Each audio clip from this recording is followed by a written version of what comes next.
X3 installation steps. Remove the tape from the top and side of the box.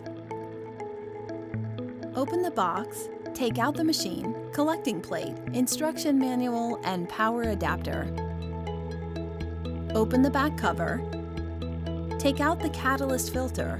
Remove the plastic bag and put it back into the machine. Install the collecting plate into the machine with the word "top" facing up.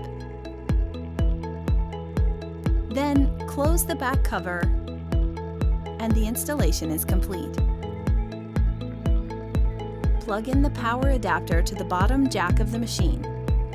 Turn on the power and the power light will be on. Then short press the power button to turn on the machine. The display light at the bottom of the machine turns on for about a minute. The top of the machine displays current air quality.